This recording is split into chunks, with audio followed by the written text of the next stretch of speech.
Pak Deputi dan Pak Dirdik. Baik Mas Budi, nanti saya lihat-lihat dulu yang khusus saya nih ya. Saya gitu kan DPR kan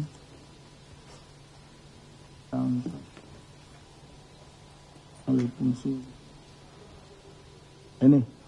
Ini Mas Yus, mungkin dengan Mas Jonathan saya dulukan dulu ya. Dua pertanyaan karena memang menyangkut pertemuan kami ya, saya itu ya, saya Bu Deputi Korsub dengan rekan-rekan penyidik di sana.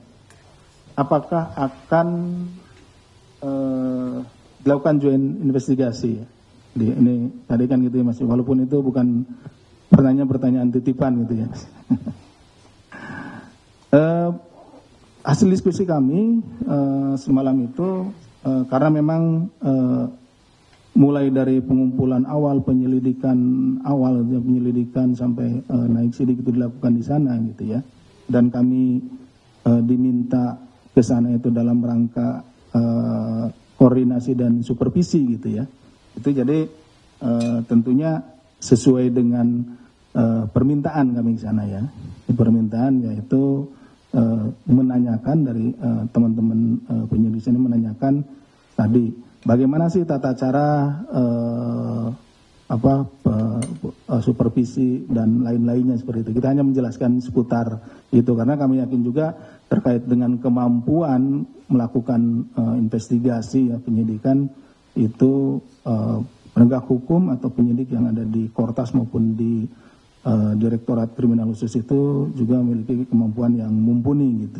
Artinya seperti itu. Jadi tidak atau belum dibahas terkait dengan masalah itu. Jadi lebih banyak kita membahas terkait bagaimana sih proses untuk tadi koordinasi dan supervisi. Ya kita jelaskan sesuai dengan yang ada di Undang-Undang 19 tahun 2019.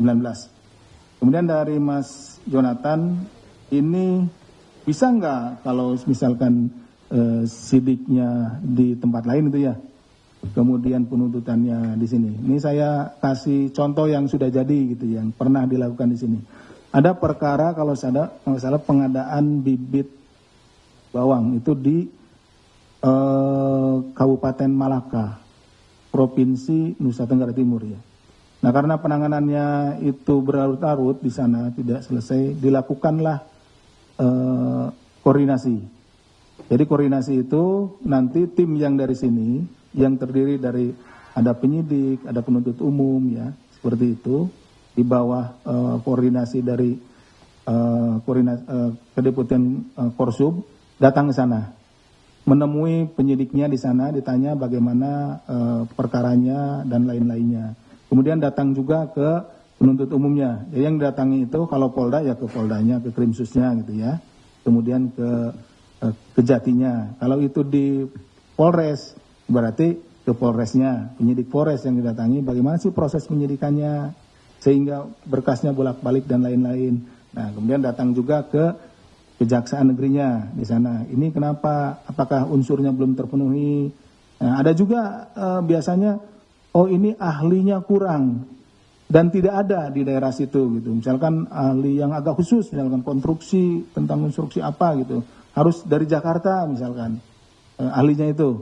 Nah, kami bisa membantu itu dalam rangka koordinasi itu, membantu nanti dihadirkanlah ahlinya ke sana ya, untuk membantu memenuhi pemenuhan unsur-unsur pasalnya seperti itu. Nah, kalau misalkan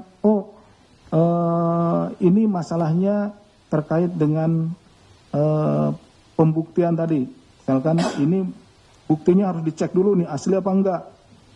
Misalkan tadi logam yang susah nih kayak platinum, enggak ada di sana ya kita bantu gitu seperti ini, atau mungkin yang lainnya seperti itu. Nah, kalau nanti setelah dilakukan koordinasi ya sana masih juga tetap gitu ya, kita tunggu 3 bulan misalkan. Setelah itu koordinasi, ini tahap-tahapannya ya yang saya ketahui terkait koordinasi dan supervisi.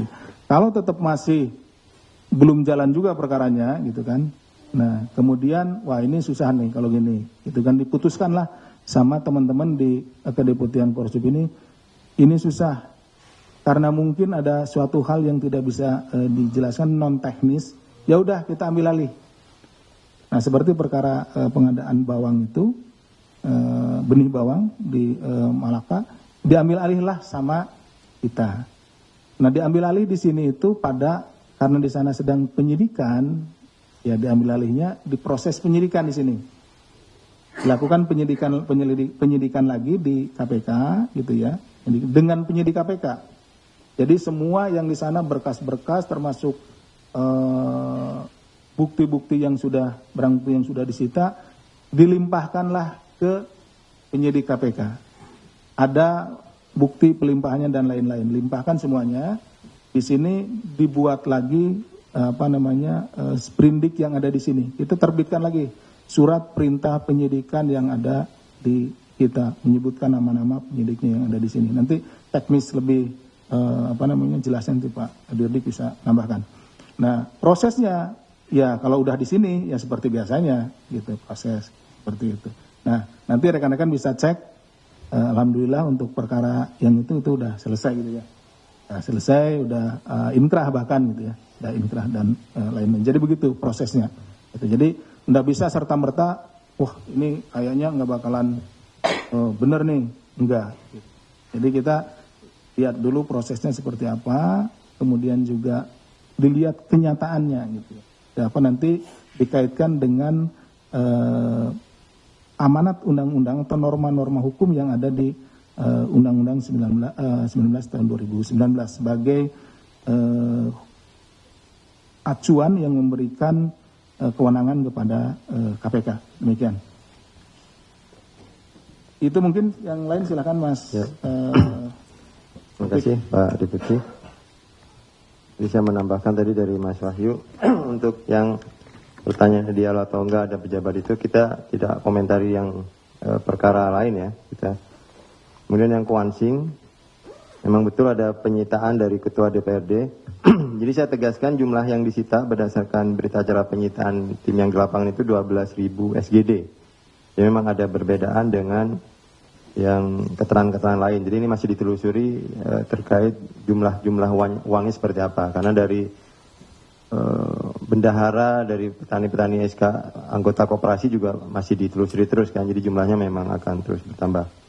Kemudian menyambung tadi masih di Kuansing, Mas Yus, apakah itu ada permintaan atau seperti apa? Ya itu sedang didalami. Tapi faktanya memang Bupati sudah mengakui membawa. Tapi apakah kemudian itu membawa dengan niat untuk terkait permintaan rekomendasi atau tidak, itu kan tergantung nanti di proses yang sedang berjalan ya. Kemudian yang langkat, jadi ada, ini mungkin istilahnya sama dengan yang di Sukoharjo ya, itu ya, ada lintas kepala daerah juga, ada perbuatan seperti yang sama ya, kita akan kembangkan juga seperti apa. Tapi apakah model-model ini juga terjadi di Langkat, ya tentunya kami akan selain penindakan, kita juga akan ada upaya-upaya pencegahan untuk mengembalikan mungkin ke tata kelola pemerintahan yang baik itu seperti apa gitu ya. Tapi nanti apakah sistemnya memang sama seperti di Sukoharjo, kita akan lihat perkembangan ke depan. Yang berikutnya, untuk pengambil alihan, tadi sudah panjang lebar dijelaskan oleh Pak Deputi, jadi betul kita memang pernah ada pengambil alihan. Ini bukan untuk mengomentari yang perkara yang di sana ya, tapi contoh bahwa pengembalian itu memang dilakukan sebagaimana persyaratan yang ada di pasal 10 tadi yang dijelaskan oleh Pak Deputi. Jadi di situ ada kriteria-kriteria KPK bisa melakukan pengambil alihan.